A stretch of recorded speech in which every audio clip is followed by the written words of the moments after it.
paciente, así como en el lado de izquierdo, en la figura del lado izquierdo. Entonces, es todo lo que queda encima de la tienda del cerebelo, ¿no? Eso quiere decir, ¿y ven mi flechita o no ven mi flechita? Sí se ve, doctora. Voy a poner mi puntero, ¿ya? Entonces, este es el seno recto, que es o sea, a la mitad del tentorio queda el seno recto. Entonces, todo lo de acá para arriba es el supratentorial. Todo lo de acá para abajo es el infratentorial. Si yo veo al paciente en una forma coronal, ¿no? De adelante hacia atrás, ¿no es cierto? Veo los ojos primero y después voy entrando, voy entrando, voy entrando.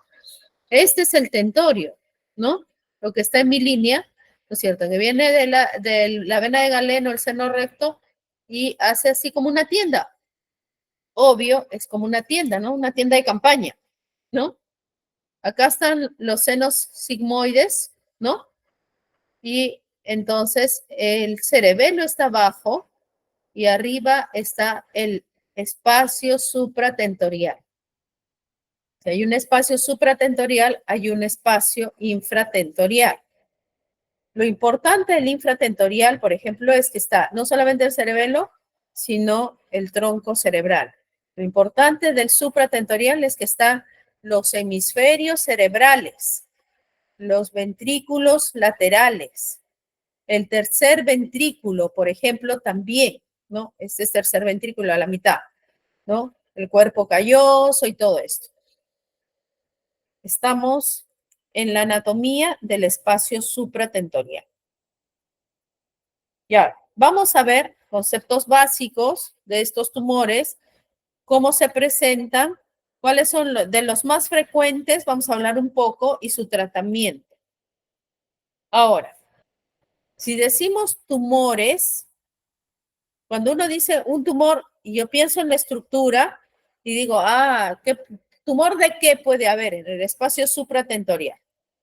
Por ejemplo, hay cráneo, hay hueso, hay dura madre, hay tejido cerebral, hay vasos, hay líquido, hay varias estructuras que son posibles de dar un tumor. Obviamente el líquido no va a dar tumor, pero tenemos neuronas.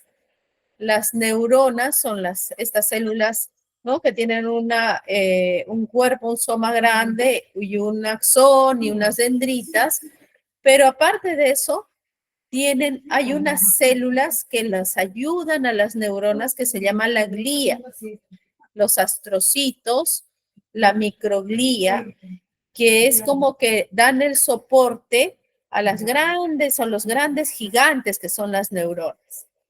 Además de eso, por ejemplo, en los ventrículos laterales tenemos el plexo coroides, alrededor tenemos las meninges, ¿no? Lo que estábamos diciendo, hay huesos, hay vasos, o sea, hay células que pueden dar tumor o tumores. Entonces, generalmente los tumores se dividen en benignos, malignos. Pueden también decirse primarios o secundarios. Es diferente, ¿no? Primarios es que es de esa zona primariamente, o sea, nacieron de las células que están ahí en esa zona. Secundarios es que han venido de otra zona, o sea, son metástasis, esos son los secundarios. ¿Ya? Y tenemos nosotros estos términos que se utilizan en tumores que se llaman intraaxiales y extraaxiales. ¿Y eso qué quiere decir para los neurocirujanos o para los términos neurológicos? Intraaxial dentro del eje, ¿no? Es la traducción. Dentro del sistema nervioso central, extraaxial que está fuera del sistema. Pero si estoy diciendo que estoy en el supratentorio, por ejemplo, un tumor de la glía es intraaxial, pero un tumor de la meninge es extraaxial. ¿Hasta ahí me han entendido? Sí, doctora. Hola, ya. ¿Tú qué me has respondido? Entonces, un tumor de la dura madre es intra o extraaxial. Extraxial, doctora. Ya, perfecto. Está bien. O sea, un tumor en os del cerebro será intra o extraaxial. Extraxial. Ya, así es. Muy bien. Entonces tenemos signos y síntomas con que se presentan los tumores supratentoriales. Uno de los signos o síntomas son por hipertensión endocraniana, ¿no? Eso es lo que siempre, lo que van a ver, lo que hemos conversado también en nuestros grupos de prácticas, que el cráneo es inextensible y cualquier cosa que pase con los componentes que hay dentro del cráneo aumenta la presión que existe dentro, ¿no? Entonces, el tumor es un crecimiento anormal, células anormales que van creciendo.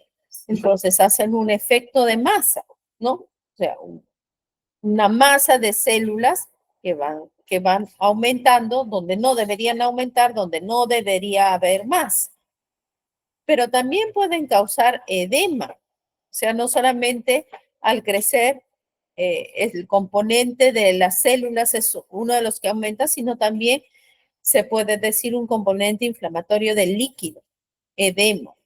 Y aparte de eso, también pueden hacer un efecto en el flujo del líquido cefalorraquídeo, que eso ya es en el flujo de los ventrículos. Y eso se llama hidrocefalia, ¿no? También puede haber un déficit focal. O sea, ¿qué quiere decir?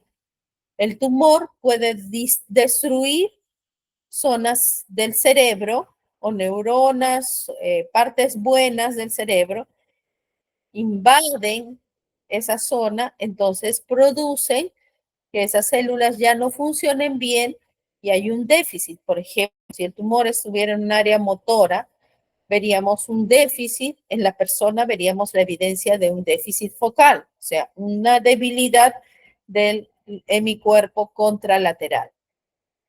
Puede también comprimir el parénquima o el edema o haber edema peritumoral y o hemorragia. O sea, no solamente por ahí, a lo que voy es que no solamente hay invasión tumoral de la estructura del parénquima cerebral, sino también puede haber compresión, no invasión, compresión del parénquima, desplazamiento del parénquima, que el edema desplaza el parénquima, que la sangre, que el tumor sangró y desplaza el parénquima para haber el déficit focal.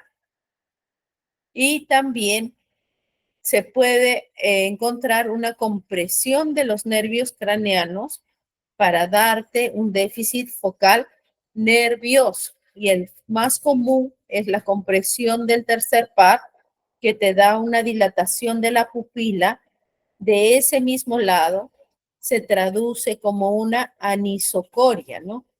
Una pupila dilatada en el lado afectado, porque todo está siendo comprimido, incluyendo el nervio, el tercer par, y la otra pupila que todavía está funcionando bien su tercer par, haciendo, contrayendo y dilatándose un poquito, pero no dilatada así como muy grande, ¿no? Entonces, como síntoma también podemos tener el dolor de cabeza, cefalea, que puede ser parte de la hipertensión endocraniana, las convulsiones, porque los tumores, como están alterando las células ahí, las células también pueden actuar descontrolándose y dando convulsiones. Y puede haber también cambios del estado mental, depresión, letargia, apatía, confusión. Que a veces no necesariamente tenemos un déficit focal bien definido, o sea, una hemiparesia, una anisocoria, no. Hay tumores que crecen, por ejemplo, en las zonas frontales y no se nota. Lo único que se nota en el paciente es un poquito de su cambio, su actitud, Algunos, por ejemplo, los abuelitos, está deprimido, cierta apatía, por ejemplo, causan las lesiones frontales y cierta confusión, pero de ahí pareciera que el paciente está bien. También pueden producir síntomas sugestivos de TIA. TIA es trastorno de la irrigación aguda, ¿no es cierto? O sea, un ACV isquémico transitorio. Entonces, puede dar un déficit focal en un momento y regresar y ya no tener el déficit, solamente dura por unas horas y uno puede decir, este es un ACV isquémico o un TIA que es transitorio, pero no necesariamente. Puede ser también un tumor que está haciendo cierto efecto en las estructuras cercanas, ¿no?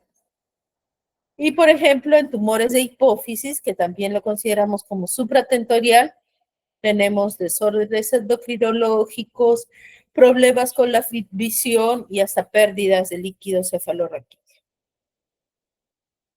Dentro de los tumores, los más comunes, uno de los más comunes son los meningiomas y nacen de las células meningoteliales de la aracnoides. Entonces, en realidad son tumores de estirpe de la estirpe de la dura, ¿no? Entonces, hay alteraciones del cromosoma 22q en su gran mayoría. La mayoría de ellos son benignos. Hay unos que recurren un 20 a 25%, pero una pequeña porción de meningiomas son malignos con posibilidad hasta de dar metástasis. Entonces, uno dice, los patólogos nos informan, meningioma de estirpe benigna, por ejemplo, cuando no ven invasión cerebral, porque recordemos que los meningiomas son extraaxiales, y no tienen necrosis, no tienen cambios en células pequeñas, no tienen su arquitectura muy alterada, no tiene varias características que podrían darles la posibilidad de malignos. Y esta es una imagen de un tumor que tiene una masa extraaxial. Lo notan, les voy a poner el puntero. Entonces, esta es una masa extraaxial, o sea, no está dentro del cerebro, está desplazando el cerebro. Miren el desplazamiento que hace sobre la línea media, ¿no? Esta sería mi línea media imaginaria, porque en realidad la línea media se ha desplazado un montón, ¿no? Hacia el costado contralateral. Y vemos una masa más o menos regular que tiene incluso esta imagen de acá. No sé si lo notan, ¿lo ven? Estas imágenes de realce, sobre todo esta de acá. Eso se llama la cola dural, que es muy característica de los meningiomas. Porque los meningiomas tienen esta captación así como que una colita de donde parten el tumor, se puede decir. También los meningiomas tienen captación uniforme, captación de contraste uniforme, y pueden o no tener edema. Edema es inflamación alrededor, como por ejemplo, ¿no? Acá, esos son signos de edema alrededor del tumor. ¿Me entendieron esta parte de los meningiomas? Hola. Sí, doctora. Ya. Listo. Un ratito, me están haciendo firmar algo. Listo, listo. Ya. Listo. Entonces, recordemos que los meningiomas son tumores extraaxiales. Entonces, se dan en adultos con un más o menos mayorcitos, más en mujeres que hombres. Pueden estar en cualquier posición donde haya duramadre. Entonces, en la convexidad, como el que hemos visto, pero también puede haber en la base del cráneo, en la hoz y en el tentorio, incluso por la zona de la columna, porque recuerden que la médula espinal también está rodeada de duramadre. Y alguna vez pueden haber tumores hasta ectópicos, meningiomas ectópicos, en el cuero cabelludo, en la piel, intraóseos, o sea, en diferentes partes del cuerpo, que eso sí, en verdad, no lo sabía, hasta cuando revisé bien esta clase, y, ya hay, nunca he visto, pues, ¿no? Y así como que raro, pero pueden incluso dar en localizaciones por fuera del sistema nervioso central. Ahora, hay muchas variantes de meningiomas y las de los benignos tienen variantes que van desde angiomatosos, fibroblásticos, linfoplasmocitario, meningotelial, metaplástico, microcíticos, amomatosos, secretorios, transicionales. Entonces, esas características ya las determina el patólogo. El patólogo dice, meningioma fibroblástico, ¿ya? O meningioma microcítico. Y vemos acá en asterisco que hay unos que dan más edema que otros. Entonces, no necesariamente tiene que ser un meningioma maligno para dar edema alrededor del tumor. Esa es otra de las cosas que hemos quedado. Ya, que tenemos que quedar, perdón. Y las otras variantes le llaman el atípico, coroides de células claras, y el anaplásico y el papilar son el grado 3 que decíamos que era maligno. Entonces, cuando ustedes por ahí escuchen, meningioma anaplásico, ustedes van a decir, el meningioma, la mayoría son benignos, pero los anaplásicos son del tipo de meningiomas malignos, ¿no? Eso tener en cuenta, no todos los meningiomas son benignos. Más bien el pronóstico de los meningiomas se da de acuerdo a su grado de resección. Si yo retiro o extraigo más meningioma, mayor posibilidad de curarlo al paciente tengo. La metilación del DNA es una de las características que los patólogos tienen que probar para decir o no que es un paciente que probablemente recidive pronto y lo tengamos que operar en un tiempo más. Y la pérdida del cromosoma 1P, 6Q, 14Q, 18Q o la ganancia de 1Q son indicadores de pobre pronóstico. O sea, si yo quiero saber, además del tipo de meningioma que me dio el patólogo, un atípico, un mucinoso, si quiero saber todavía un poco más si ese meningioma tiene tendencia a ser maligno o es de pobre pronóstico, yo tendría que tomar estos estudios genéticos de cromosomas para saber si es que tiene estas características, sobre todo en los cromosomas P y Q, que cambiarían el pronóstico de ese meningio. Y hay un gen también que se llama TERT, que también está relacionado cuando se encuentra en grado bajo como factor de mal pronóstico en estos pacientes.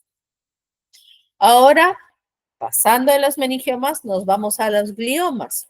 Los gliomas son un grupo de neoplasias primarias del sistema nervioso central donde las células que se reproducen son la glía, no las neuronas, la glía. sea, las que acompañan a las neuronas. Y tienen en general 4 grados, del 1 al 4, siendo el 1 el más benigno y el 4 el más maligno. Pero ahora los patólogos nos han cambiado la vida dándonos diferentes tipos de gliomas y hasta 6 familias diferentes de gliomas, perdón, como el glioma difuso del tipo del adulto, el glioma difuso de bajo grado de tipo pediátrico, difuso de alto grado de tipo pediátrico, glioma astrocítico circunscrito, tumores glioneurales o neuronales, ependimomas. O sea, ya la familia de los gliomas, o sea, los gliomas en general abarcan muchas cosas, ¿no? Y es más, están haciendo una diferencia entre pediátricos y adultos. Y de ahí los clasifican los difusos del adulto en 3 grupos: el glioblastoma, el astrocitoma, el oligodendroglioma, porque el glioblastoma es el grado más alto, sobre todo si tiene IDH salvaje. IDH es un marcador también. Si es que el astrocitoma tiene IDH mutante, es un grado 2 a 4. Y si el oligodendroglioma tiene IDH mutante y 1P, 1Q codelesionada, es un grado 2 a 3. Entonces, y llamamos grado 4, o sea, los peores, se asigna a pesar de no tener todo lo histológico típico. Antes, por ejemplo, uno decía glioblastoma es el tumor que tiene necrosis, hipervascularización y tiene las células más feas que puede haber. Pero ahora los patólogos nos han cambiado, por eso les digo, nos han cambiado la vida, porque los conceptos van cambiando en el tiempo. Y ahora dicen, el glioblastoma IDH de tipo salvaje, o también llamado wild type, si tiene polisomía 7 o monosomía 10, amplificación de otro gen que se llama EGRF o mutación del promotor TET, entonces estamos hablando de un grado 4 terrible. También si un astrocitoma IDH mutado tiene de lesiones homocigóticas. Entonces, no quiero que se lo aprendan, de verdad, es un poco complicado saberse cada uno de estos tipos. Lo único que quiero que entiendan es que los gliomas han variado en su clasificación y a pesar de ser 1, 2, 3, 4 o tener cara de 1, 2, 3, 4, la cara, o sea, el patólogo, leer solamente la lámina no es suficiente. Para los patólogos es necesario también ya hacerle inmunohistoquímica, correrle de lesiones o de lesiones para tener una información mayor de cómo se va a comportar ese glioma que aparentemente tiene cara de bueno, ¿no? Y entonces los patólogos nos complican todo todavía más, porque a veces nos dicen esto: glioma o astrocitoma grado 3, NOS. ¿Qué quiere decir NOS? Not otherwise specified. No especificado de otra manera. Y ONEC, not elsewhere classified. O sea que como que ni siquiera pueden ubicarlo bien, a pesar de que tienen sus deleciones, su inmunohistoquímica, que no sé qué. Encuentran un astrocitoma que no lo pueden ubicar bien, si es 1, o sea, si es 2 o 3, o de repente ya alcanza un 4. Es todo un problema ahorita lo de las clasificaciones de los tumores cerebrales.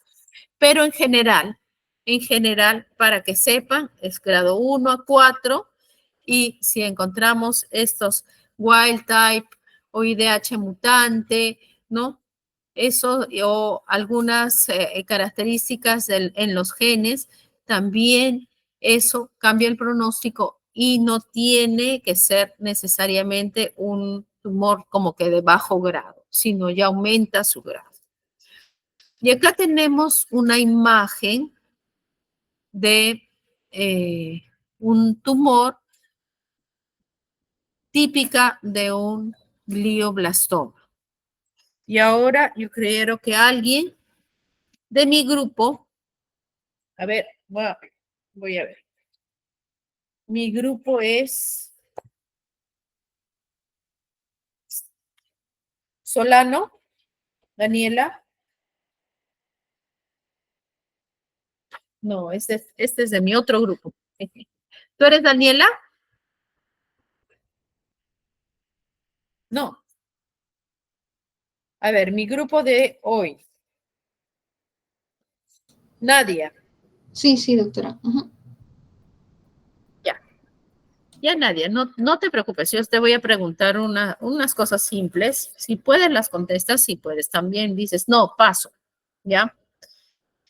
Entonces, mira, Nadia. Tú tienes dos imágenes acá en lo que estoy presentando. ¿Sí? Una de la derecha, una de la izquierda. Y yo quiero que me describas la de la izquierda. A ver, tú dime, ¿qué ves? ¿Qué resonancia es? Para empezar.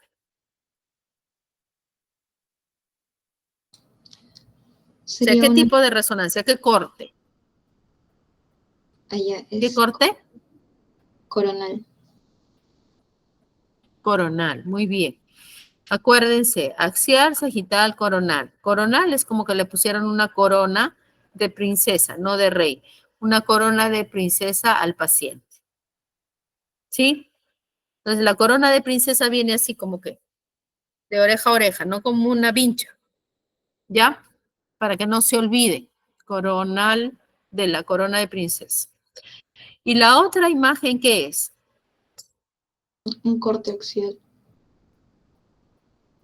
Axial. Muy bien. Es un corte axial. Ya. ¿Dónde está Miguel? Miguel Ángel Alonso Guevara Piñares. Pinares, ¿no? Perdón. Sí, sí, doctora, aquí estoy. Ya, Miguel Ángel.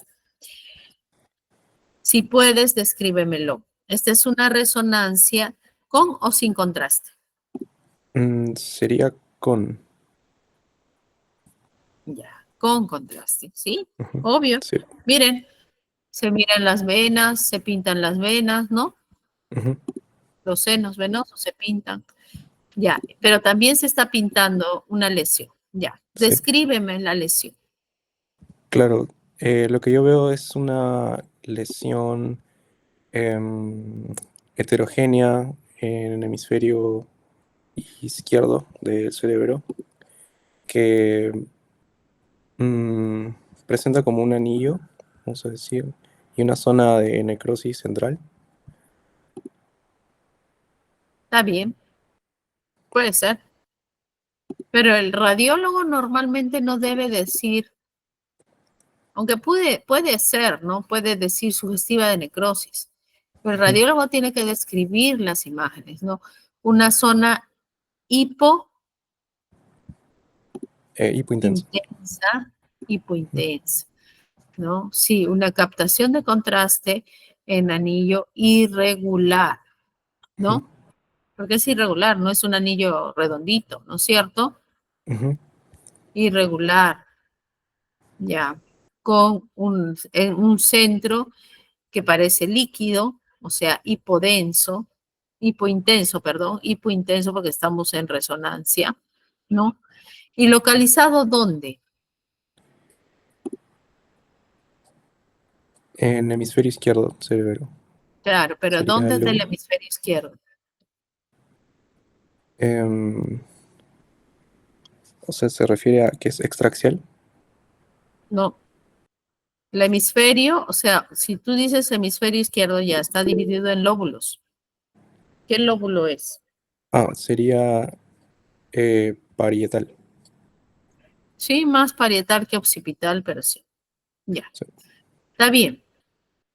Entonces, una captación o sea, una masa que capta contraste de manera irregular, con bordes irregulares, que en su centro tiene una hipointensidad sugestiva de necrosis.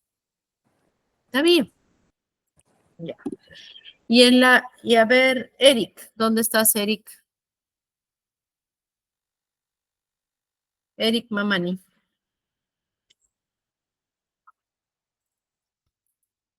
Eric. ¿Quiénes son los otros dos chicos de mi grupo? A ver, cuéntenme. Los que no han venido hoy día. Winnie Guevara Canchari. O sea, los que no han venido después de que los dejé haciendo una historia. Winnie. Sí, doctora. Ya, Winnie.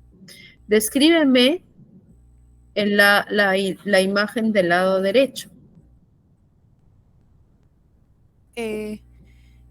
Bueno, doctora, se ve una lesión, ¿no? A nivel del hemisferio izquierdo, en la cual Ya. se ve un realce periférico, ¿no?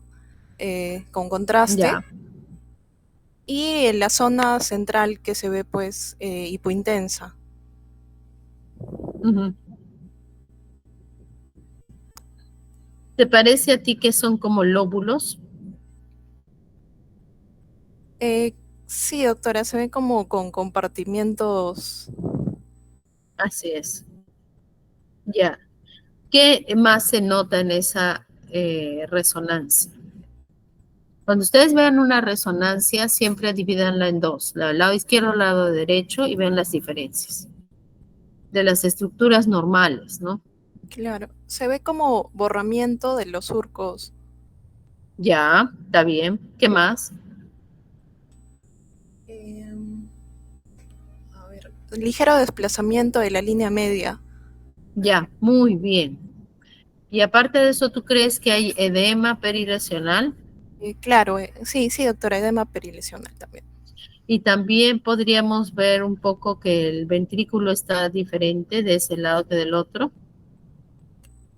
Sí, doctora, también, claro, abarca Eso parte se llama un desplazamiento del cuerno temporal.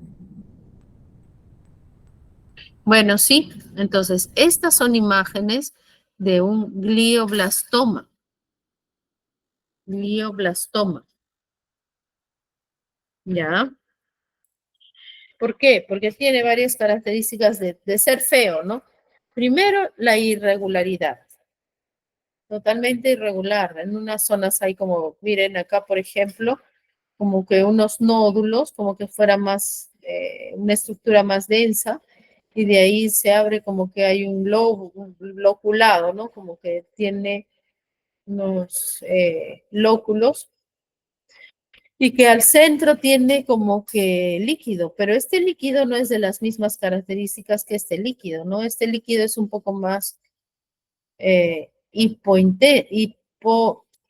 o sea, hizo intenso, ¿no? Si podríamos decirlo. Entonces, este es más hipointenso y este es un poquito menos. Entonces, nos dice que no es de las mismas características del líquido cefalorraquídeo en sí. Eso también nos da la idea de que hay necrosis. Ya. Entonces está bien, y está haciendo su efecto de más, está comprimiendo la estructura del cuerno occipital del ventrículo y todo eso. Este es otro. Y ahora yo voy a llamar a Nicole.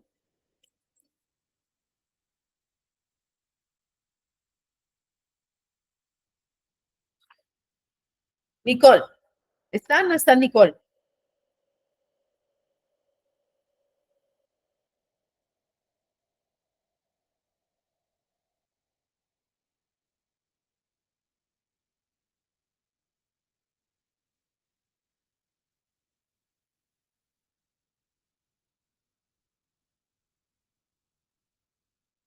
Ya. No está Nicole, ¿verdad? Hola. Alguien que me responda, o es que ya salí del No está, internet. no está. No está.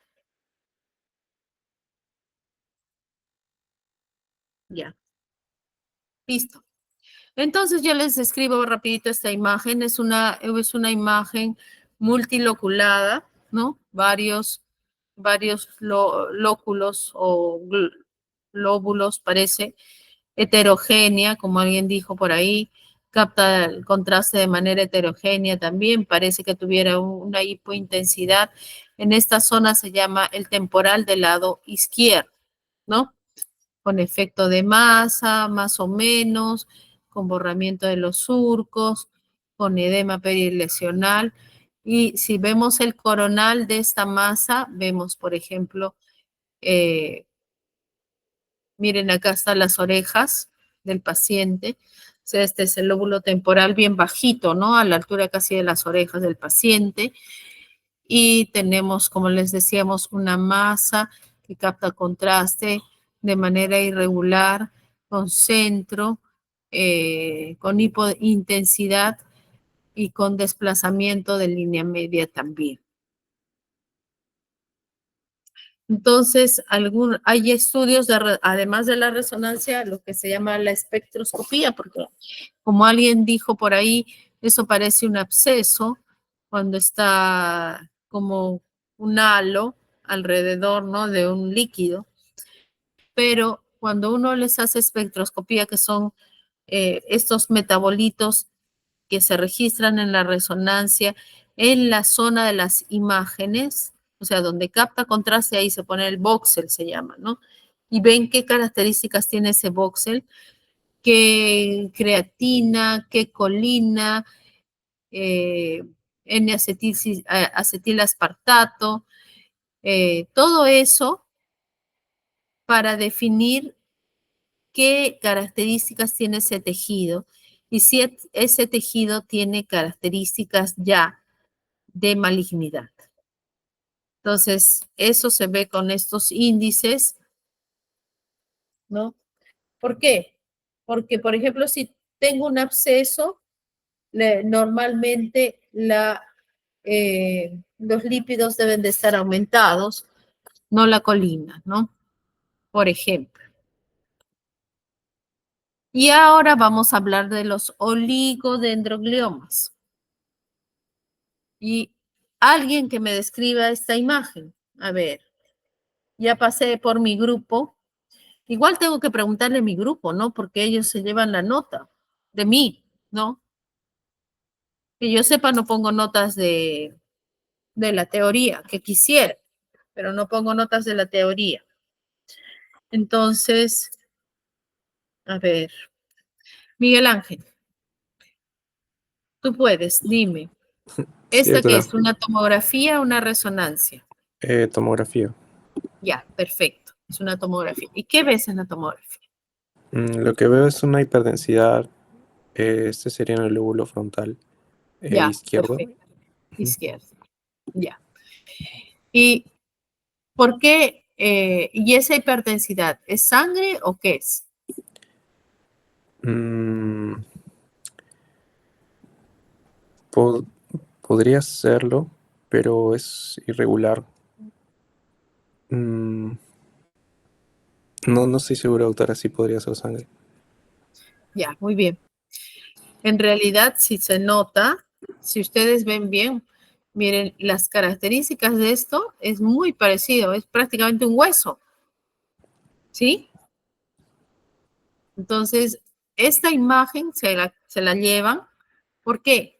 Porque los oligodendrogliomas tienen calcificaciones dentro del propio tumor. ¿Ya? Entonces, ustedes van a ser pues súper cuando vean un tumor así en la emergencia, que viene convulsionando, porque, por ejemplo, pueden presentarse así. Convulsionan, vienen a la emergencia, la toman una toma y ven calcificaciones. Si son así más o menos grandecitas, no son redondelitas chiquitas, porque también puede ser un cisticerco, ¿no? Calcificado. Ya, esto es un oligodendroglioma. Entonces van a decir, wow, qué tanto que sabe el doctor, ¿no? Porque se acordarán de su clase de oligodendrogliomas, tienen calcificaciones, que no se notan tanto las calcificaciones en una resonancia simple, por si acaso. Entonces, el pronóstico de los gliomas está de acuerdo al grado histológico, o sea, lo que les estaba explicando. Yo puedo tener un glioma que a la lámina de patología se ve muy bonito. Las células con las justas tienen mitosis, no hay nada de necrosis, no hay nada de neovasos. Uy, eso casi es un tumor de bajo grado cerebral. Pero yo le hago la inmunohistoquímica y veo, oh, me encuentro con IDH salvaje, me encuentro con una de lesión, un KI también, KI 50, un P53, un KI que es un coeficiente de reproducción de las células y veo, chicas, está saliendo alto. Entonces, el pronóstico de este tumor cambia y no es tan bueno porque el grado histológico en el que lo voy a ubicar o que el patólogo lo va a ubicar no va a ser pues ni 1 ni 2. Si ya hay esas cosas, ya lo va a poner un 3, un 4. Entonces, de acuerdo al grado histológico. También el glioblastoma, por ejemplo, el grado 4, es el de peor pronóstico. O sea, no hay glioblastoma que se libre de la muerte. Es la realidad. No puede sacarlo todo lindo, precioso, que sale todito. No se ve en imágenes en la resonancia y recurre a los meses o máximo 1 o 2 años con suerte, vuelve a crecer. Y ya tenemos un paciente que está recurriendo en su enfermedad y si el pronóstico es malo. Pero también el pronóstico de todos los gliomas depende de la cantidad de resección. Y fíjense en esto del estado neurológico del paciente. Entonces, ¿qué quiere decir, doctora? A pesar de que yo tengo un glioblastoma, o sea, un tumor feo, si yo lo saco más, ¿va a ser mejor? La respuesta es sí. Y si es que el paciente está bien, ¿es mejor? La respuesta es sí. Y si ocurriera lo contrario, yo tengo un grado 3, por ejemplo, que no lo he sacado tanto, que de repente le han tomado una biopsita nomás, porque antes se tomaba eso nomás, biopsia y se mandaba radioterapia, quimioterapia y todo lo demás. O que el paciente ya tiene un déficit neurológico, entonces el pronóstico es peor. Y eso se ve mucho en los pacientes. Hoy día hemos visto una paciente, ¿no? Un oligoastrocitoma con mis alumnos, que tiene 14 años de operada. Yo pensé que no era así, 14 años de operada, yo ya no me acuerdo cuando opero. Entonces, 14 años es un montonón de tiempo. Para un oligoastrocitoma, por más que digan el oligodendroglioma estaba clasificado dentro de los grados 2, de repente en esa época no se hacía IDH, no se hacía nada de lo que les cuento, hace 14 años. Que haya sido el mejor de los tumores, tiene ya 3 cirugías, todavía sigue viva. Yo me he quedado sorprendida, la verdad. Entonces, hasta el año pasado caminaba, hablaba y decidía, ¿no? Bueno, entonces, una de las cosas que tienen que aprender de esta clase es que los tumores sí se operan, que los gliomas sí se sacan, que se pueden sacar, hacer resecciones máximas tratando de cuidar el estado neurológico del paciente. Y eso es lo que los neurocirujanos tenemos que encargarnos de hacer, que el estado neurológico del paciente vaya bien. Y ustedes dirán, pero si voy a sacar un pedazo de cerebro, ¿cómo va a ir bien un paciente? Y depende mucho, no solamente del tumor, sino de los límites que yo le pongo y el respeto que yo le doy al cerebro. ¿Ya? Y les voy a explicar por qué y vamos a ir avanzando. Las metástasis, por ejemplo, dejamos un ratito gliomas ahí y vamos a pasar a las metástasis, porque las metástasis cerebrales son de los tumores cerebrales. O sea, si uno les dice, los tumores supratentoriales, ¿cuáles son los más frecuentes? Las metástasis. Ah, pero los neurocirujanos no operan todas las metástasis. Por eso, en neurocirugía, los tumores que más se operan son los gliomas y los meningiomas, porque yo no veo tantas metástasis. ¿Por qué? Porque las metástasis se quedan en el camino del tratamiento sin llegar al neurocirujano. ¿Por qué? Porque la mayoría de ellos, si se presentan así como se ve en la imagen, varias imágenes y esto y el otro, de frente a radioterapia, no los toco, ¿no? Eso es lo que quiero que sepan. O sea, si yo veo varias lesiones así y el paciente tiene el antecedente de un CA de pulmón, entonces ya sé que esas son metástasis del pulmón. ¿Para qué lo voy a operar? No voy a aumentarle su riesgo, su tiempo de sobrevida, no voy a curarlo de su cáncer de pulmón. Y al contrario, puedo darle el último empujoncito para que se vaya al otro lado, ¿no? Entonces, generalmente no se operan. Algunas sí se operan, pero no todas se operan, ¿ya? Pueden ser intra o extraaxiales, o sea, pueden estar por fuera del cerebro o dentro del cerebro. Generalmente tienen gran edema. Sí, esa es otra de las características en imágenes de ellas. Y tenemos varios cánceres, en especial los que leen ahí, melanoma, pulmón, mama, riñón, que generalmente hacen metástasis cerebrales. El tratamiento de los tumores supratentoriales es quirúrgico, como estábamos hablando. Entonces, mucho tiene que hacer el neurocirujano en estos tumores, o sea, sacarlo, el tumor. Y de ahí también se puede mandar a radioterapia, también se puede mandar a quimioterapia a algunos tumores que sean quimiosensibles. Y poco a poco ha ido ampliándose el espectro en realidad. Entonces, yo puedo tener, por ejemplo, un tumor así grande, una imagen, ustedes están viendo así, una imagen en el lóbulo. ¿Qué lóbulo será este, Winnie? Winnie, Sí, doctora, el lóbulo, ¿verdad? ¿qué lóbulo será este? El frontal Frontal. Muy bien. Del lado, del lado izquierdo. perfecto. Entonces, descríbemela. Bueno, doctora, bueno, es una masa heterogénea, ¿no?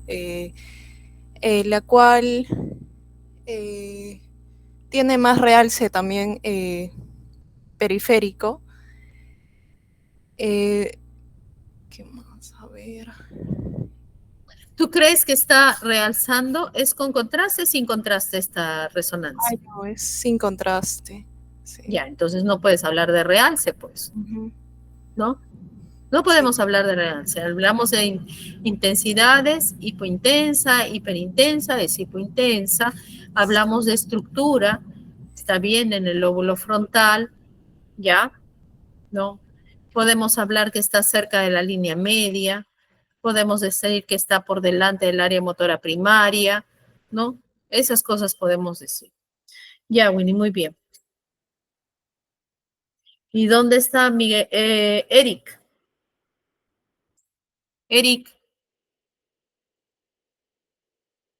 Eric Alonso, Mamani Mamani. Tampoco está, ¿no? Nicole no está y el Eric tampoco está, ¿verdad? ¿O no?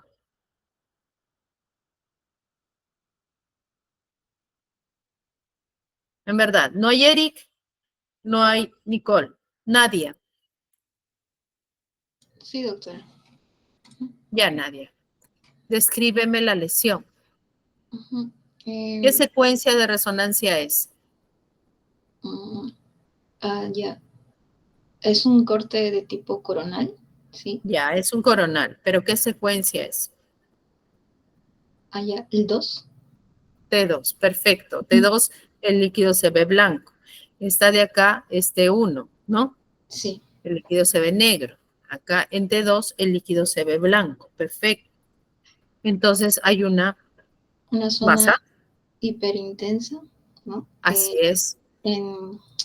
Sería lóbulo parietal.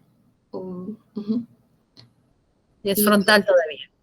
Ah, Es la frontal. misma, Sí. es la misma que esta, Ah, sino ok. que en corte coronal y en otra secuencia.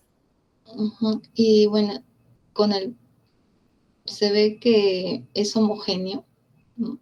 Ya, Estaría comprometiendo la parte motora del lóbulo izquierdo en este caso. frontal izquierdo, más o menos está por delante del área motora. ¿Y qué dices del ventrículo?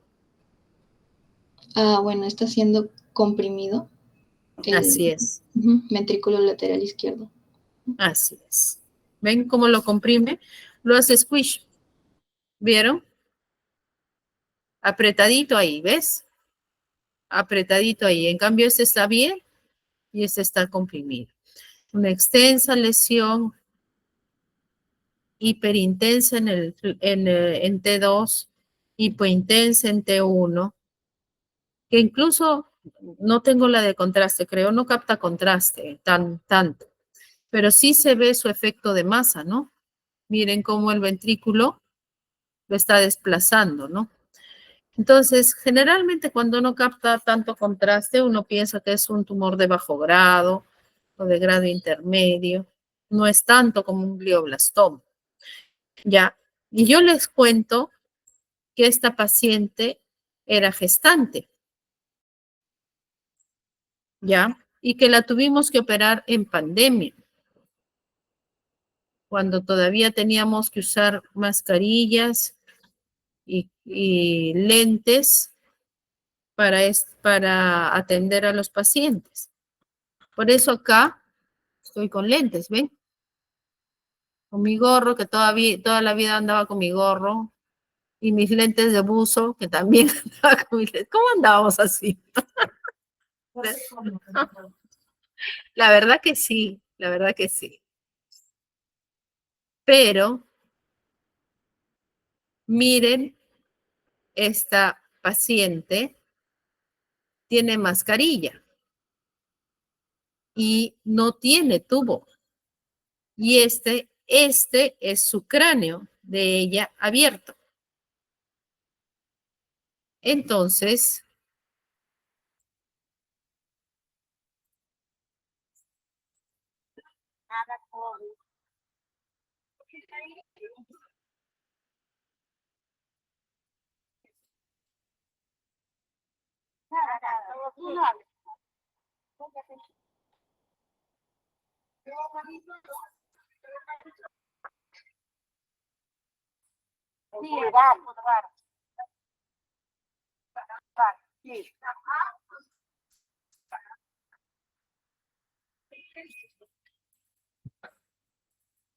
entonces, esto no es de Estados Unidos, no es de otro mundo, no es el Internet. Esta es la realidad de nuestro hospital.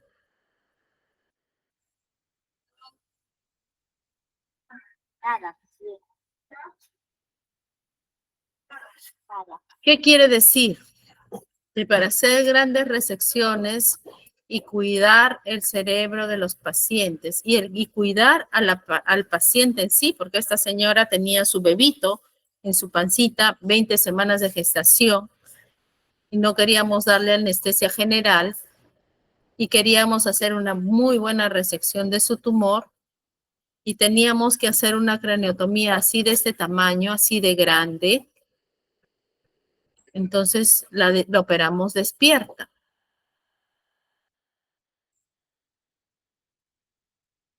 Entonces, esta es una muestra de que los tumores cerebrales se operan así, despiertos, cuando pueden comprometer áreas importantes de su cerebro, como el área motora o el área del lenguaje. Nosotros preferimos hacer este tipo de abordajes. Uy, un ratito, ya me lo estoy cambiando. Entonces, ¿cómo le hago para allá? Acá. Ya no lo quiere correr no sé por qué, el video. Pero bueno, entonces, mañana sí voy a venir con los amigos. Ya, nos vemos ahí. Ya. Entonces, ¿alguna pregunta, alguna cosa por ahora?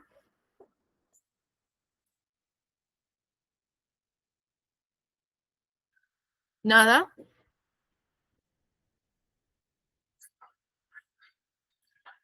De verdad, estoy hablando en serio. Sí, todo bien, doctora.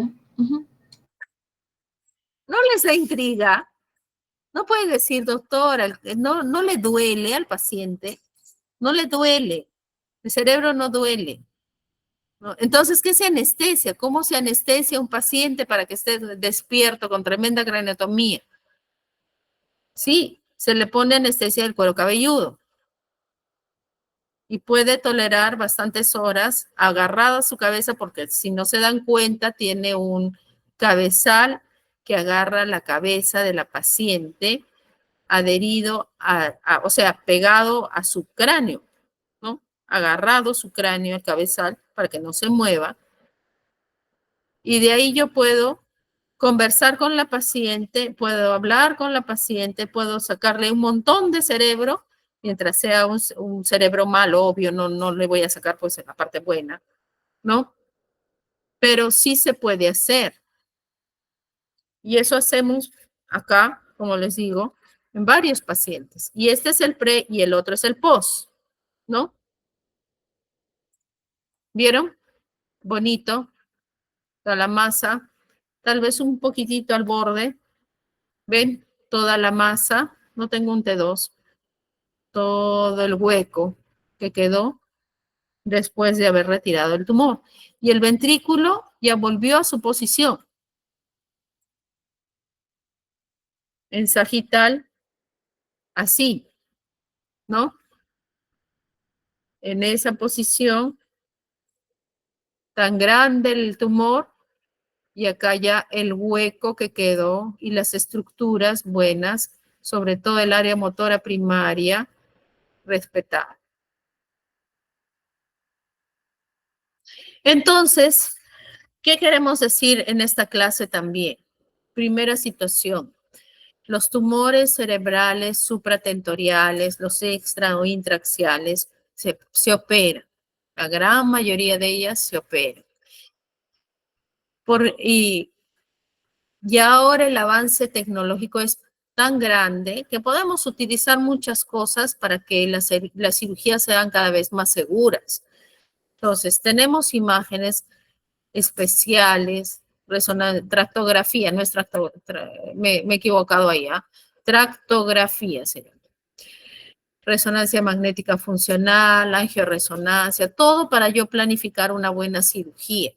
Porque quiero ver por dónde va el área motora primaria, puedo hacer una resonancia funcional al paciente para ver por dónde van los axones de la vía motora, sí puedo hacerlo.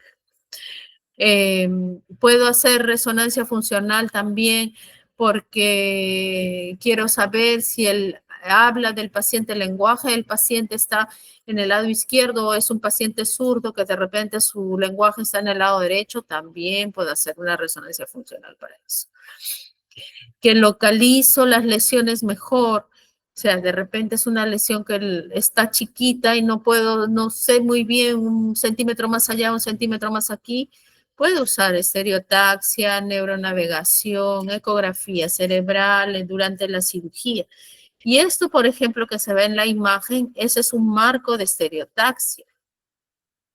Ese es un marco de estereotaxia que generalmente lo usamos, en este caso, por ejemplo, es un caso de paciente con Parkinson, que le ponemos estimuladores para Parkinson, ¿no? Pero tranquilamente puedo yo usar el marco de estereotaxia para localizar mejor lesiones que son un poco más pequeñas, tal vez un poco más profundas, para que exactamente dé en el sitio y no me desvíe o no me vaya por otro lado, ¿no? Entonces, eso hace una cirugía más segura. Puedo tener neuronavegación también, y ahorita van a ver una imagen de neuronavegación. Y durante la operación puedo usar como ya han visto, microscopios con una serie de funciones, por ejemplo, que cambian el foco, que el foco ve fluorescencias, y yo le puedo poner fluoresceína al paciente para marcar mejor el tumor. Puedo usar aspirador ultrasónico, que eso nos permite hacer cirugías más rápidas, por ejemplo, si el tumor es un poco duro, difícil de aspirar, qué sé yo. Un monitoreo neurofisiológico intraoperatorio, como eso que hemos visto en esa paciente, que puedo yo estar conversando con la paciente, viendo sus funciones cognitivas, el lenguaje, mientras se va operando. Puedo hacer endoscopía intraoperatoria, por ejemplo. Además del microscopio, puedo meter el endoscopio y utilizarlo también para revisar la zona. Este, por ejemplo, es un neuronavegador. Entonces, esta es una imagen tomada en internet, ¿no? Acá se le pone, este es el cabezal, el paciente está ahí, esta es una antena pegada, o sea, que tiene una posición respecto de la cabeza del paciente. Las imágenes del paciente van al software del neuronavegador y el software reconoce la cabeza del paciente en relación a la antena, y esta es una cámara que va tomando el movimiento que yo le voy dando a este puntero, se puede decir, en el espacio de la cabeza del paciente, y me va relacionando en dónde estaría yo con la punta de mi puntero. Entonces, eso se llama neuronavegación, navegación en tiempo real, en ese mismo momento.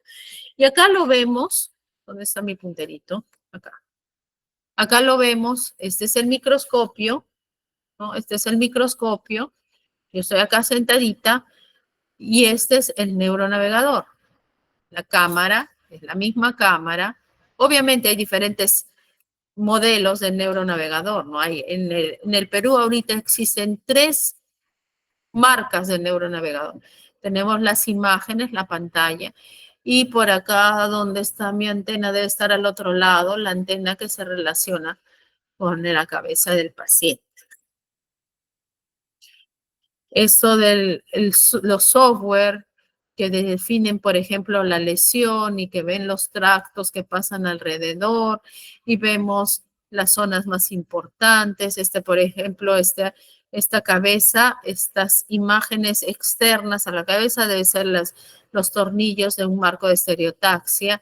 Entonces, todas esas imágenes se funcionan, porque yo le pongo un marco de estereotaxia al paciente, me lo llevo a tomografía, le tomo una tomografía, saco estas imágenes de acá, fusiono las imágenes de la tomografía junto con la resonancia y tengo prácticamente, sé dónde voy a poner la punta, o sea, la marca, si yo le digo en el software del marco de estereotaxia, X, Y, Z, respecto de esta bola que es la cabeza. Yo quiero estar en este punto, tengo mis coordenadas, ¿no es cierto? X, Y, Z.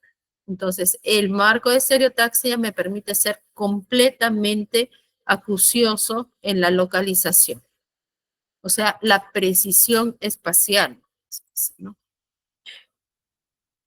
Y de ahí vamos a pasar a tumores de la hipófisis, que es nuestra última parte de la conversación. ¿Alguna pregunta al respecto de esto?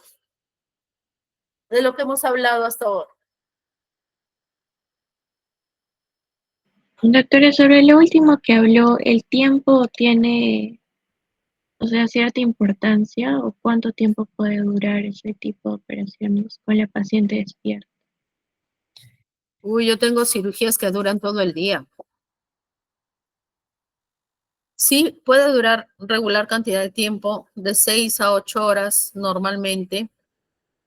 El paciente se cansa un poco de estar en la misma posición, pero como hay cirugía de paciente despierto, es todo un tema que lo trabajamos con los anestesiólogos y el paciente mismo. El paciente tiene que estar comprometido con su cirugía, y eso es una cosa que se trabaja antes de la cirugía del paciente. O sea, se le explica al paciente, obviamente tiene que estar prácticamente lúcido el paciente, ¿no? Yo no puedo trabajar con un paciente, o sea, despierto, yo no puedo trabajar con un paciente que no obedece, ¿no?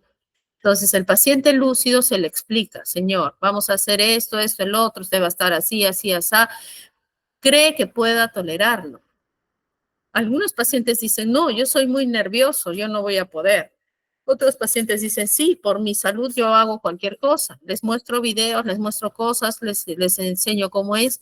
Y sí, el problema es a lo largo del tiempo que pasa la cirugía, lo que se usa para anestesia del cuero cabelludo se llama silocaína, pero también se usa bupivacaína.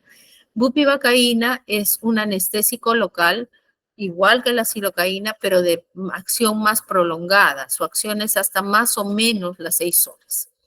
Además de eso, los anestesiólogos utilizan una cosa que se llama remifentanilo, desmedetomidina, que son, son 2 tipos de anestésicos y hasta hay un tercero, que junto con un poco de propofol van como que semisedando al paciente por momentos. O sea, el paciente todo el momento puede estar en un limbo entre que está medio dormidito y que tú lo despiertas súper rápido, o que está bien despierto todo el rato, ¿no? Depende del paciente. Pero no es que no se le ponga absolutamente nada de anestesia. Pero estos anestésicos son tan fáciles de revertir y permiten mantener en planos tan superficiales al paciente sin dolor, que más o menos se tolera y toleran los pacientes. A veces los pacientes ya se desesperan un poquito cuando pasan las horas y todavía no terminamos, ¿no? Pero eso también se conversa con el paciente y en última de las instancias se le puede dormir un poquito más bajo el riesgo de que de repente desaturen un poquito, pero ya para terminar, ¿no? Entonces, la respuesta son varias horas. Así es. Está bien, es buena pregunta. Uno dice, ¿cómo estaré? Lo que más se quejan generalmente es porque les duele la cadera o el piecito, porque están en la posición de cúbito lateral en la mesa, que es un poco dura, ¿no? Entonces, lo que nosotros hacemos es, ya nos hemos acostumbrado con los anestesiólogos de acá a ubicarlos en posición sin estar completamente dormidos, porque también hay una técnica de anestesia en este tipo de pacientes que lo duermen al paciente y solamente se le despierta, o sea, bien dormido con tubo con todo, y solamente se le retira el tubo cuando se va a hacer las evaluaciones neuropsicológicas. Pero en nuestro caso preferimos tenerlo al paciente en el limbo del dormido, o sea, del despierto, despierto o semidespierto y despierto, ¿no? Así, más o menos. Bueno, y vamos a terminar con lo de tumores de la hipófisis, que tenemos acá que 10 a 20% de los tumores intracraneales son parte de los tumores de hipófisis, y es así también porque muchos pacientes, acá por ejemplo en el servicio, el departamento tiene 3 servicios, y el servicio de cirugía cerebral vascular y tumores operan casi todas las semanas 1 o 2 pacientes con adenoma de hipófisis. Entonces hay los microadenomas, los macroadenomas, los productores de hormonas o los que no producen hormonas y los que hacen solamente efecto de mes. Y esta es la imagen de la silla turca en dibujo de Netter, ¿no? Donde está la hipófisis sobre el hueso y al costado está el seno cavernoso de un lado, el seno cavernoso del otro lado. Recuerden, el seno cavernoso es una vena grande que lleva por dentro la carótida. La carótida, el sifón carotídeo, y los nervios, que son el quinto, sexto, cuarto y tercero, que van hacia los ojos y hacia la sensibilidad de la cara, ¿no? Y encima de la hipófisis tenemos a una estructura muy importante que se llama el quiasma óptico. Entonces, esta es la representación normal, o sea, es una resonancia de una persona, pero que tiene una masa en la silla turca, que este es el hueso, este es el hueso, esta es la carótida, esta es la carótida, esta es la carótida, esta es la carótida, y vemos que en vez de tener una una hipófisis así redondita y las estructuras que encontramos acá, vemos una deformidad de una lesión en la región de la silla turca. Y esta es otra imagen de un adenoma de hipófisis, ¿no? En una imagen sagital, cortamos así, corta justo el medio, la nariz por el medio y corta justo acá. Y vemos las estructuras que se relacionan con la zona de se llama la región celar, o sea, de la silla turca, la región celar. Tenemos tronco cerebral, arteria basilar, los nervios ópticos o la cintilla óptica. Tenemos acá la nariz. Este es la celda esfenoidal o el seno esfenoidal. Entonces, son estructuras de las cuales nosotros nos vamos a valer después o que tenemos que tener presente para abordar este tumor de hipófisis. Hay diagnósticos diferenciales también. Por ejemplo, este es un meningioma, no es un adenoma de hipófisis, pero también localizado en la silla turca. En tomografía se ve así, a veces no se distingue tan bien la imagen de un tumor de hipófisis. Y estábamos diciendo que hay microadenomas y macroadenomas, ¿no? Microadenomas que miden menos de 10 milímetros y macroadenomas que miden más de 10 milímetros, o sea, más de 1 centímetro. La silla turca, o sea, la estructura de hueso en donde está la hipófisis tiene 1 por 1 por 1, o sea, es un cubito, una sillita, literal, para la hipófisis y no tiene más de 1 centímetro de ancho.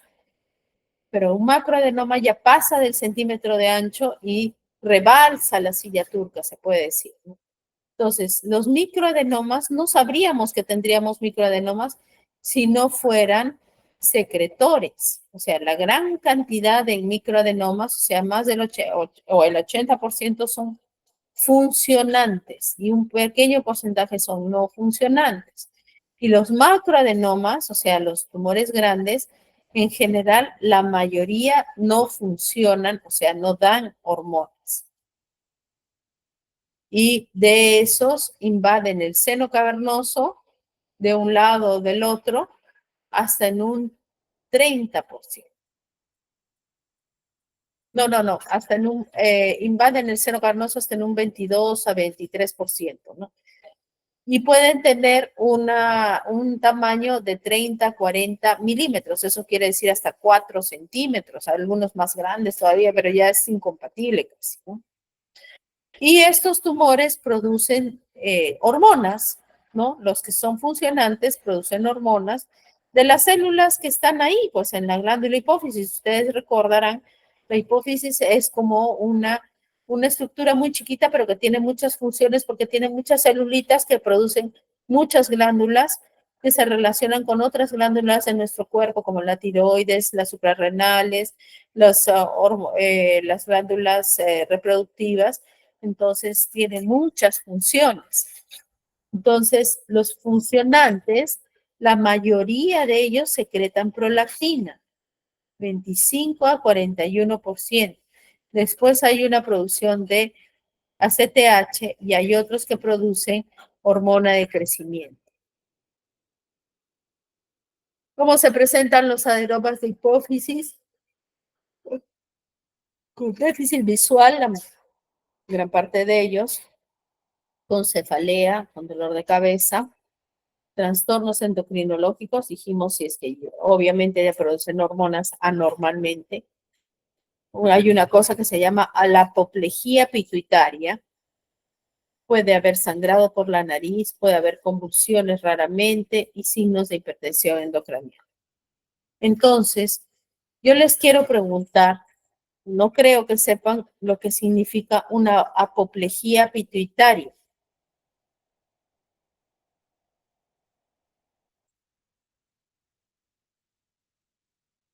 No, doctora, no sabemos. Entonces, una apoplejía pituitaria es una presentación de clínica de un tumor de hipófisis, generalmente un adenoma de hipófisis, que en un momento súbitamente el paciente presenta dos cosas, cefalea y pérdida de visión. A veces esa pérdida de visión es parcial, o sea, no es ceguera total, pero van así juntos. Cefalea, pérdida de visión, el paciente viene a la emergencia diciendo que no ve, que súbitamente ha perdido la visión, ¿no? Esa es una de las cosas que pasa con estos pacientes, ¿no? Entonces, y uno dirá, pero la cefalea, ¿por qué? No todos los tumores de hipófisis producen tanto efecto de masa. Por ejemplo, este de acá, ya es un tumor de hipófisis grande, pero está haciendo en realidad hipertensión endocraniana. ¿Quién me dice sí, no? ¿Voy a desistir con Nicole? ¿Voy a desistir con Eric? ¿O se han incorporado a nuestra clase? ¿Sí o no? No. Sí, doctora. Ya ¿Quién? ingresé a la ¿Nicole? Sí, doctora. ¿Dónde estás? A ver, ¿qué me cuentan? ¿Eres tú, Nicole? Sí, doctora. ¿Sí? Sí. Por fin. A ver, Nicole, tú dirías, ¿este tumor tiene o no tiene hipertensión endocraniana?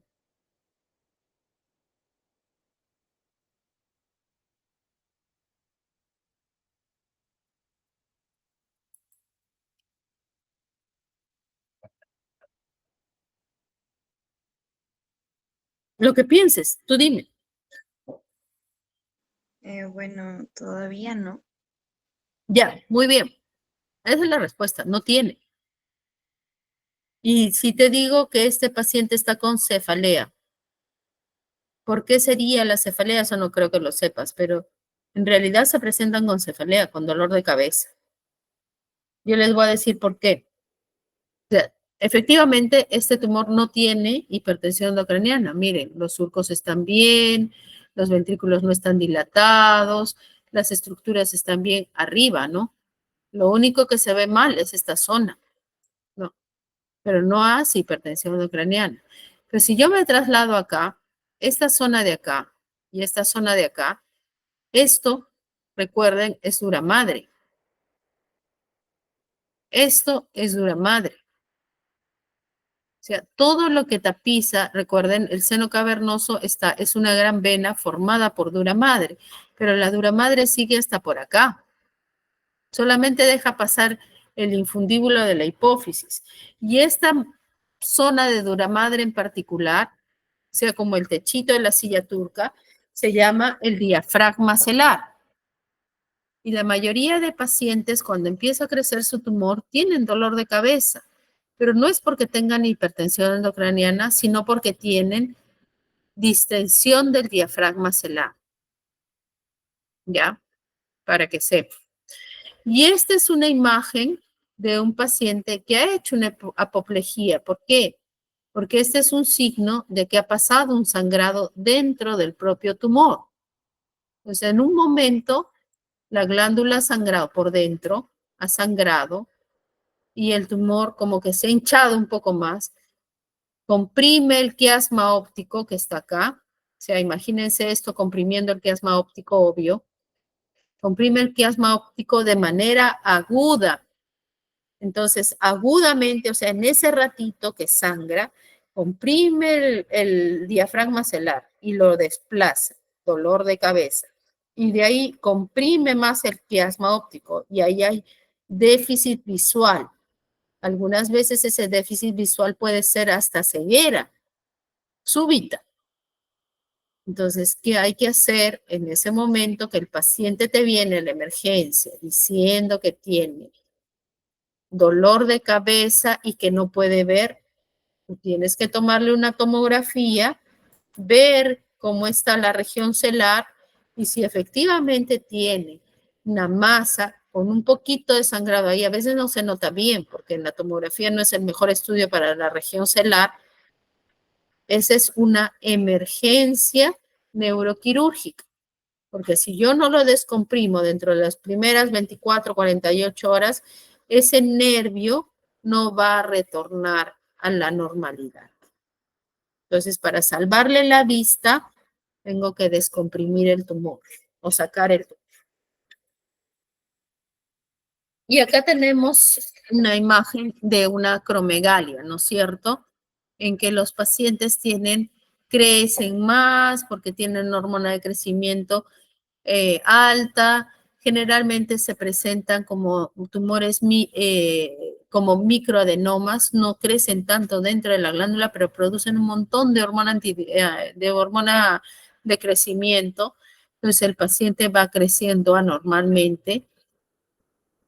Pero también tienen una serie de problemas en la piel, en el tejido cardiovascular, problemas metabólicos que hay que también tratar. Entonces, no es que no deba tratar un adenoma de hipófisis que es hipersecretor de hormona de crecimiento, no. El paciente, si no lo trato, va a tener una serie de problemas, además de que su cuerpo está grande, o su mandíbula creció, o su mano creció, ¿no? Entonces, tengo que tratar un paciente con acromegalia. Y este es un síndrome de Cushing, ¿no? Para que se acuerden ustedes. ¿Cuándo se produce un síndrome de Cushing generalmente? Cuando yo le doy corticoides a un paciente. ¿Por qué le doy corticoides tras corticoides a un paciente? Generalmente cuando tiene artritis reumatoidea, algún proceso inmunológico que requiera que yo le dé corticoides a largo plazo, que no es bueno porque después los pacientes terminan haciendo un Cushing, ¿no? Y el Cushing ustedes lo distinguen, ¿no? Cara de luna, la piel estriada, la obesidad centrípeta, o sea que es más es la masa, la obesidad de la pancita, del tórax, que lo que son las piernas o los brazos, ¿no? Hacen osteoporosis, hacen una serie de cosas. Pero vean bien la cara de un Cushing. Y si ustedes le preguntan al paciente, ¿y quién le ha dejado corticoides por qué enfermedad? Dice el paciente o la paciente les responde, yo no tomo corticoides. Entonces piensen en la doctora Becerra y mándenlo al paciente, a un endocrinólogo, porque es probable que tenga su Cushing y es probable que termine en cirugía de un microadenoma de hipófisis, productor de cortisol. Y así vemos que los tratamientos quirúrgicos del adenoma de hipófisis o de la región celar son diversos. O sea, si ven acá en las imágenes, yo puedo ir por la nariz. Ahora se usa mucho el endoscopio, ya no tanto el microscopio, era microscopio, después endoscopio. Yo puedo abrir este hueso acá y terminar abordando toda esta zona de acá, la región celar, y es lo que últimamente se está haciendo más. Yo puedo también utilizar el microscopio en ese sentido. El abordaje se llama transesfenoidal. Pero también puedo ir transcraneal, o sea, abro el cráneo, voy por acá, porque me lo permite, pero también tengo que ver cómo es que voy a abordar el tumor, ¿no? Si voy a poder sacarlo todo, si va a quedar tumor de repente en el seno cavernoso, pero también estos abordajes pueden ser combinados. Un momento voy a estar transcraneal y en unos meses puedo ir transesfenoidal, ¿no? Pero también tenemos que saber que hay tratamiento médico, sobre todo para los tumores productores de prolactina, que se les da su cabergolina, y muchos tumores productores de prolactina, por más que son grandes, disminuyen y no necesitan operarse. Entonces, sí hay un tratamiento farmacológico que funciona en algunos de los tumores de hipófisis, que es el tratamiento con cabergolina para los tumores productores de prolactina. Y de ahí tenemos también la radioterapia. Se puede dar radioterapia en la zona. Generalmente se da cuando quedan residuos tumorales, generalmente ya en zonas del seno cavernoso, por ejemplo, que uno no quiere meterse porque puede sangrar, porque se puede romper la carótida, porque puedo tener lesiones de los nervios craneales que van por ahí. Entonces, no, se meten en cosas chiquitas. Y así terminamos. Ah, perdón. Esta es la manera como se colocan los pacientes en sala de operaciones para un abordaje transesfenoidal. Y la forma como se coloca la cara del pacientito y cómo es la disposición de los cirujanos en la mesa de operaciones, ¿no? Y recordemos, y este es el final, que el cerebro tiene muchas funciones, sobre todo el lado izquierdo tiene lenguaje, la gran cantidad de lenguaje, ¿no? Porque algunas cosas están para el lado derecho también. Pero que a pesar de que es una cirugía que yo tengo que hacer, que tengo que sacar una gran masa, que esto y el otro, tengo que tratar de respetar las funciones o la mayor parte de funciones del paciente. Y eso para mí significa una cirugía de espalda, que se puede hacer y sería lo más indicado para el paciente. Últimamente, y se acordarán de mí, en el futuro, de repente todo va a ser despierto, quién sabe. Bueno, muchas gracias por su atención.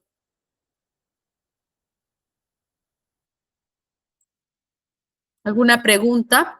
Son 3:51 ya, 2 horas de clases. Todo claro, doctora.